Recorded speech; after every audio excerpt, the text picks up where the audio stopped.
अस्सलाम वालेकुम D1 students. Exercise 3B revised updated 7th edition के मुताबिक एक्सरसाइज 3B का क्वेश्चन नंबर 2 करने जा रहे हैं। चलें डायरेक्ट स्लाइड पे चलते हैं। Question number 2 exercise 3B D1 math updated 7th edition के मुताबिक। टॉपिक का नाम है परसेंटेजेस। क्वेश्चन नंबर 2 आपके सामने स्क्रीन पे। Part number A 20% of an amount या 20% of a number is 17, find the number. कि एक नंबर है जिसका 20% 17 है, द नंबर इज़ एक्स, यानी हमें जो चीज़ अननोन होती है उसको हम करते हैं let the number be x. अब इस स्टेटमेंट से हम एक इक्वेशन ड्राइव करेंगे। याद रखें, जब इस तरह का क्वेश्चन आएगा तो आपने इस गिवन स्टेटमेंट को इक्वेशन में कन्वर्ट कर लेना है। इस तरह के कुछ क्वेश्चन हमने 3A में भी किए थे। तो 20% of a number is 17, find the number, so let the required number be x. अब हम क्या करेंगे, according to the given condition लिखेंगे 20% of x is equal to 17, यानी 20% of x is equal to 17। अब यहाँ से हम इसको इक्वेशन को सॉल्व करेंगे। 20 ऐसे ही आ जाएगा, परसेंटेज की जगह आ जाएगा 1/100, ऑफ की मतलब जगह आ जाता है मल्टीप्लाई का साइन, और x आ जाएगा इज इक्वल टू 17। तो हमारी ये एक इक्वेशन बन गई। So 20 multiplied by 1/100 times x is equal to 17।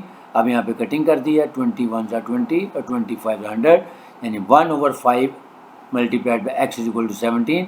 अब ये 5 यहाँ डिवाइड हो रहा है, उधर जाके मल्टीप्लाई हो जाएगा। So x is equal to 17 times 5 which is equal to 85।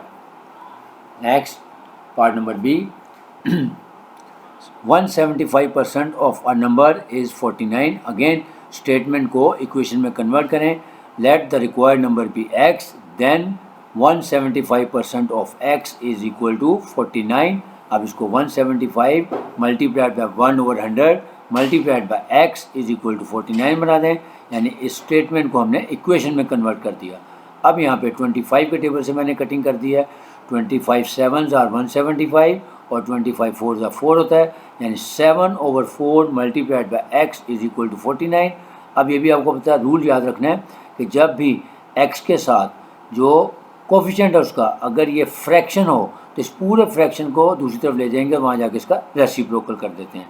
Cross product भी कर सकते हैं, लेकिन ये ज़्यादा आसान तरीका होता है कि पूरे फ्रैक्शन को आप इक्वेशन की दूसरी साइड पे ले जाएं और उधर जाके उसका रेसिप्रोकल लेके उसको मल्टीप्लाई कर दें।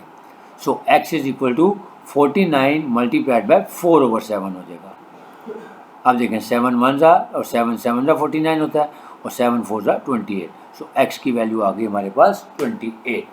यानी जब भी हमें इस तरह की स्टेटमेंट दी होगी उस स्टेटमेंट को हम इक्वेशन में चेंज करेंगे और फिर इक्वेशन के बाद उसको अलजेब्रिक मेथड के साथ सिंप्लीफाई कर देंगे। Next part number C, the result of a number when decreased by 15% is 161, यानी when increased by, the result of a number when increased by 15% is 161। कि कोई नंबर है जब हमने उसको 15% इंक्रीज़ किया तो आंसर हमारे पास रिजल्ट जो है वो 161 आया। वो नंबर फाइंड करना है। अगेन इसको फाइंड करने के दो तरीके हैं, आपको दोनों सिखाऊंगा, जो आपको आसान लगेगा वो आपने अडॉप्ट कर लेना है।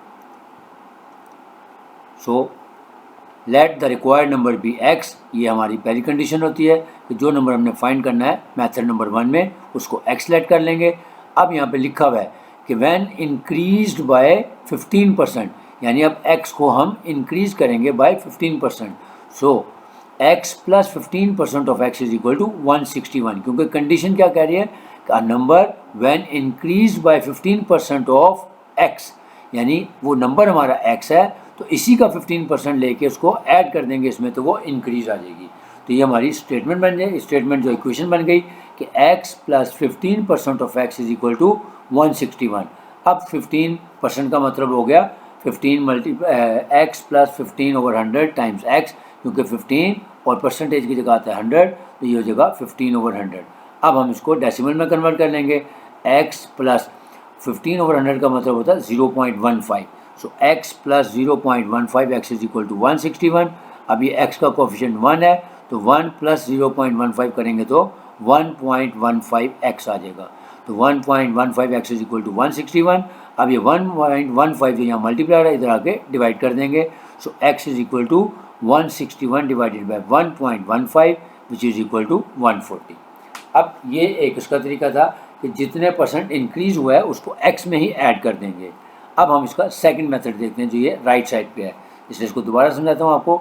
ये वो मेथड है जो हम फैक्टर्स की मदद से करते हैं, क्योंकि यहाँ क्वेश्चन में बता दिया है कि when a number is increased by 15%, कि कोई नंबर है जब उसको हम 15% इंक्रीज कर देंगे तो आंसर 161 आएगा। तो अगेन अब इसका मतलब है 161 जब हमारी न्यू वैल्यू या न्यू नंबर दिया हुआ है या करंट नंबर भी कह सकते हैं, यानी इंक्रीज नंबर दिया हुआ है, ठीक है। तो हम इसको लिखेंगे न्यू नंबर इज़ 161 और परसेंटेज इंक्रीज इसमें कितनी शामिल है 15%। ये देखें परसेंटेज इंक्रीज इसमें 15%। तो इसका क्या मतलब है, हमने फाइंड क्या करना है, find the number, original number find करना है, यानी new number is 161 which is inclusive of 15%। इसका मतलब है इसमें 15% इजाफा करके ऐड किया गया है। तो इसका मतलब है अब हमने ओरिजिनल नंबर फाइंड करना है। सो ओरिजिनल नंबर फाइंड करना है तो अब वही फार्मूला कि हम पहले इसका फैक्टर निकाल लेंगे।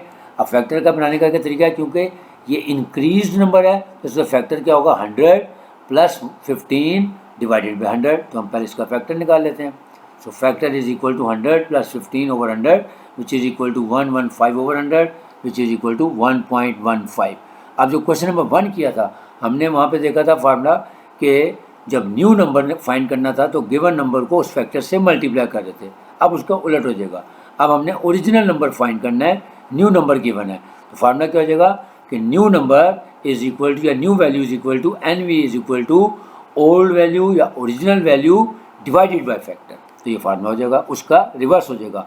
वहाँ पे हम गिवन नंबर को फैक्टर से मल्टीप्लाई कर रहे थे, अब यहाँ हम गिवन नंबर को उस फैक्टर से डिवाइड कर देंगे ताकि ओरिजिनल नंबर हमारे पास आ जाए। So original value is equal to new value divided by factor. अब ओरिजिनल वैल्यू निकालनी है, ओरिजिनल नंबर फाइंड करना है, तो हमारे पास न्यू नंबर या न्यू वैल्यू क्या है 161 डिवाइडेड बाय फैक्टर यानी 1.15 से इसको डिवाइड कर देंगे तो देखिए आंसर आ गया 140, जबकि फर्स्ट मेथड से भी आंसर 140 था। अगर आप गौर से देखें तो ये जब हमने इसको x प्लस 15% ऑफ x को सिंप्लीफाई किया, एंड पे जाके देखें 1.15 ही बना था। तो इतना लंबा प्रोसेस की बजाय हम इसको डायरेक्ट फैक्टर की मदद से भी कर सकते हैं, और ये भी मेथड पूरा अथेंटिक है और ये शॉर्टकट है और कंपैरेटिवली इजी भी है। अब last part D part, the result of a number when decreased by 20% is 192। Again इसको दोनों मेथड से करेंगे। पहले लिखेंगे लेट, फर्स्ट मेथड में let the required number be x, then according to the given condition क्या हो जाएगा x plus 20% of x is equal to 192। ये देखें x, सॉरी अब ये डिक्रीज हो रहा है, हाँ जी, जब डिक्रीज होगा तो प्लस की बजाय माइनस आ जाएगा। So let the required number be x, then x minus 20% of x is equal to 192। अब इसको 20% को लिखेंगे हम 20 ओवर 100 टाइम्स x, तो 20 ओवर 100 का मतलब हो जाएगा 0.2। So x minus 0.2x is equal to 192। अब x का कोफिशिएंट है 1 माइनस 0.2 करेंगे तो 0.8 आ जाएगा। So 0.8x is equal to 192। So x is equal to 192 divided by 0.8। 0.8 यहाँ मल्टीप्लाई हो रहा है, इधर आके डिवाइड हो जाएगा। So x is equal to 192 divided by 0.8 which is equal to 240। Again अब इसको सेकंड मेथड से करेंगे जो कंपैरेटिवली आसान मेथड है। तो उसके लिए देखेंगे, सबसे पहले देखें हमारे पास अगेन न्यू नंबर गिवन है 192, तो new number is 192। Percentage increase नहीं बल्कि परसेंटेज डिक्रीज है, तो परसेंटेज डिक्रीज कितनी है 20%। तो हम क्या करेंगे, फाइंड क्या करना है हमने, ओरिजिनल नंबर या ओरिजिनल वैल्यू फाइंड करनी है। तो हमारा ओरिजिनल नंबर इस क्वेश्चन मार्क आ गया। अब हम फैक्टर निकालेंगे, क्योंकि अब यहाँ पे परसेंटेज डिक्रीज है तो फैक्टर बनेगा 100 माइनस 120 ओवर 100। देखें factor is equal to 100 minus 20 over 100 which is equal to 80 over 100 and that is equal to 0.8। अब क्योंकि हमने ओरिजिनल नंबर फाइंड करना है तो क्या करेंगे, new number divided by factor. Formula लिख लेते हैं कि original value is equal to new value divided by factor. तो ओरिजिनल वैल्यू फाइंड करने के लिए न्यू वैल्यू हमारे पास थी 192 डिवाइडेड बाय फैक्टर हमने निकाला था 0.8, तो 192 डिवाइडेड बाय 0.8 करेंगे तो आंसर आ गया 240। तो ये था question number 2 exercise 3A new या न्यू सिलेबस के मुताबिक 7th एडिशन का जो रिवाइज और